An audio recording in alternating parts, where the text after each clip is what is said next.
Au diocèse de Maguinyoka, dans l'Ituri, plus de 2000 km séparent ces territoires de la capitale Kinshasa. Ici, alors que dans beaucoup d'autres diocèses, la prise en charge de l'Église par ses propres fidèles reste un concept flou, la foi s'incarne en action. Paroisse, école, université, œuvre sociale. Tous ces jouent en défi communautaire. Ces diocèses est un véritable contraste, d'un côté, de rites et maisons traditionnelles, de l'autre, un visage moderne incarné par des infrastructures ecclésiastiques remarquables. Ce que beaucoup croient impossible, il est riche en réalité. Monseigneur Sostène Aïkouli est l'ordinaire du diocèse. Dans la discrétion, ce prélat évangélise, enseigne et captive les fidèles par la force de ses homélies. C'est un effort qui a été fait de notre part, un long moment si vous voulez, et puis nous continuons encore la sensibilisation. Et le peuple a fini par ou bien comprendre que, en tout cas, les missionnaires sont partis, l'Église est notre affaire. Et alors, étant donné que l'Église est notre affaire, avec leurs moyens, ils essayent de s'investir et de donner pour que nous puissions en tout cas continuer à avancer. Je crois que c'est d'abord cette sensibilisation, la prise de conscience également du fait que, en tout cas, l'Église c'est notre affaire, nous devons la prendre la main. Je crois que la majeure partie c'est un peu ça, ce que nous sommes en train de faire.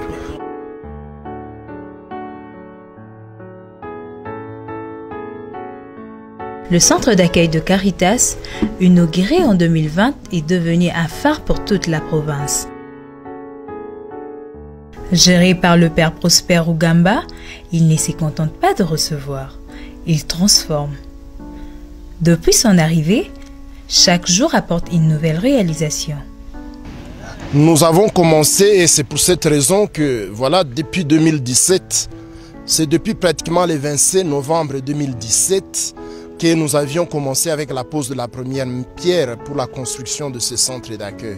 Donc nous voilà rendus à plus ou moins 8 ans, jour pour jour, en train d'œuvrer. Tout cela, tout simplement parce que nous nous étions engagés à utiliser les ressources avec lesquelles nous-mêmes nous sommes en train de travailler sans que nous ayons la donation qui vienne de l'extérieur. Donc à partir de la première pierre posée à cet endroit, là où il y a ces infrastructures, nous avons travaillé avec nos fonds propres. Nous nous sommes achetés des camions pour le transport de tous les matériaux et avec nos machines qui sont à location par-ci par-là auprès des entreprises, nous avons réussi à accumuler un certain nombre de capital qui pouvait nous permettre de construire avec nos fonds propres à nous, sans que cela vienne d'un bailleur, sans que ça touche aux activités de l'un ou l'autre projet. Plus de 100 chambres, 4 restaurants, grandes salles polyvalentes et d'autres salles de réunion, bref, tout un complexe. C'est la référence de tout un territoire. Les diocèses avancent aussi à grande vitesse sur le plan numérique. Son centre informatique, unique dans la région, marque une véritable résolution technologique. Grâce à la Caritas diocésaine, distributrice d'un Internet haut débit par fibre optique, ces coins reculés bénéficient désormais d'une connectivité rare. Une avancée mise au service de la mission, permettre à l'évangélisation de franchir de nouveaux caps, même dans ces contextes marqués par l'insécurité persistante.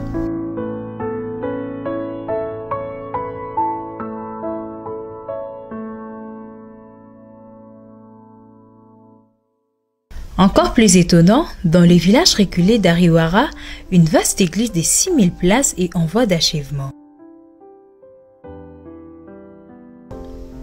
Son inauguration est prévue dans quelques mois. Ce qui impressionne, ce n'est pas seulement sa taille, mais surtout son mode de financement, 100% local, entièrement pris en charge par les fidèles eux-mêmes. Aucun soutien extérieur, ni donateur institutionnel.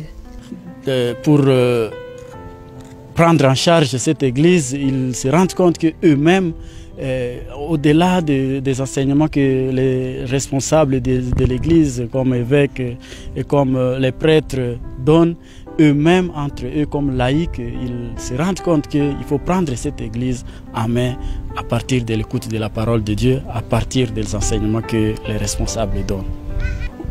Bon, ce qui peut pousser à construire l'édifice, c'est toujours parfois l'insuffisance de l'ancien bâtiment qui, par rapport aussi à la démographie qui est montante, l'ancien bâtiment ne réussit pas à contenir tous les chrétiens, si bien que d'autres sont à l'extérieur. Dans une région sans ressources minières, sans grande entreprise, où les habitants vivent principalement de l'agriculture et de l'élevage, ces projets est né uniquement de la foi, de la volonté collective et d'un engagement communautaire hors du commun. L'économie, c'est l'agriculture. Et il y a, à grande partie, ce sont les agriculteurs, et il y a aussi des éleveurs et aussi des pêcheurs. Mais chacun comprend que maintenant nous devons mettre quelque chose pour faire avancer notre église dans la construction, pas seulement dans la construction. Donc on dit aussi la foi sans œuvre. Donc il y a deux choses. Il y a d'abord la foi, mais qui doit être aussi accompagnée par les œuvres.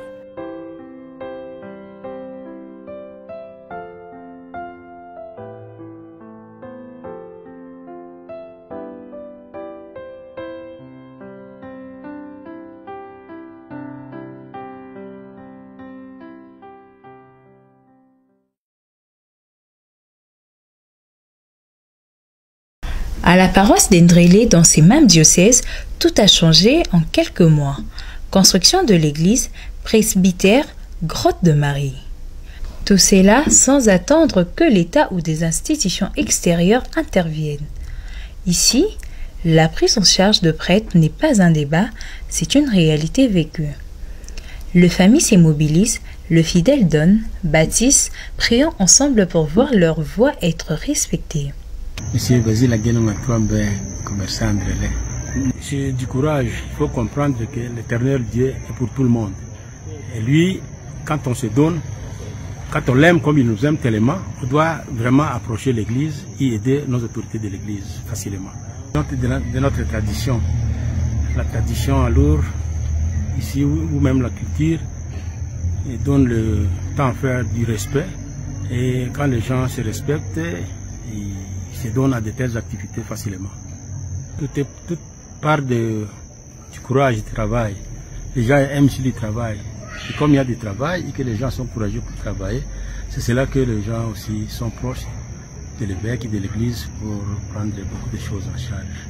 Même ces mamans-là, en tout cas, on a comme Dieu a besoin de tout ce que nous pouvons contribuer. C'est pourquoi on dit, venez avec votre contribution. Vous savez, si on met quelque chose ensemble, ça devient grand. C'est comme ça que nous sommes en train de faire ce qui est en train de se faire là-bas. Et le plus ambitieux reste à venir.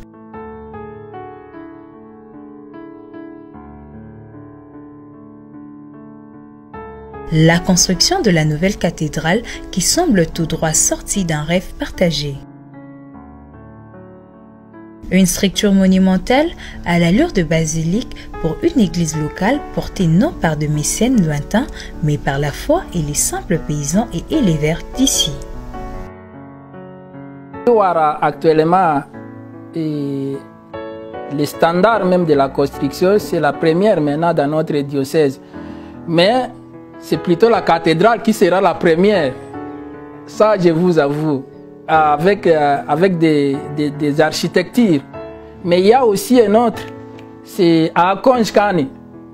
Il y a maintenant, il y a Konjkani, peut-être vous n'avez pas été là-bas, et grand châtier aussi comme Ariwara. Donc les gens, vous savez, maintenant on a l'idée de construire dans les standards et église famille de Dieu. Donc on doit entourer les prêtres avec des standards comme ça et donc avec tout et tout. Donc c'est ça la conception. Et ce qui est bien, nos pères spirituels, il nous faut aussi voyager de temps en temps avec eux. Et il nous faut aussi voyager, comme ça on a le temps aussi de voir ce qui se passe ailleurs. On a aussi la conception comme en Ouganda, à Kampala, à Nairobi.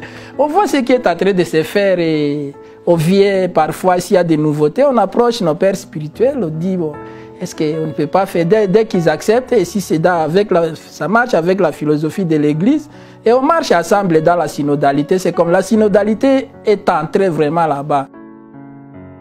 Partout, on se demande quel moteur pousse ces fidèles à intérioriser cette notion radicale de foi engagée. Ce n'est pas la richesse matérielle, ce n'est pas le soutien extérieur, c'est la conviction que servir l'Église, c'est servir le sien. Leur foi dépasse l'entendement, non pas parce qu'ils ignorent les difficultés, mais parce qu'ils les affrontent ensemble. La première parole, évidemment, qui peut toucher le cœur des chrétiens pour activer en eux cette bonne volonté de construire ou d'aider et de prendre en charge l'Église. La première, c'est la parole de Dieu elle-même. La deuxième parole, c'est la parole de l'évêque lui-même qui, en un moment, a entrepris de mobiliser à travers le plan pastoral, quinquennal, pour tous les diocèses. Et c'est les activités organisées à travers ces plans permettent aux fidèles d'être eux-mêmes responsables d'une église qui leur appartient. Ce que nous avons vu à Mahagui-Nyoka est une leçon pour toute la RDC. Quand la foi se mêle à la responsabilité, quand la communauté prend ses mains pour construire, alors l'impossible devient chemin.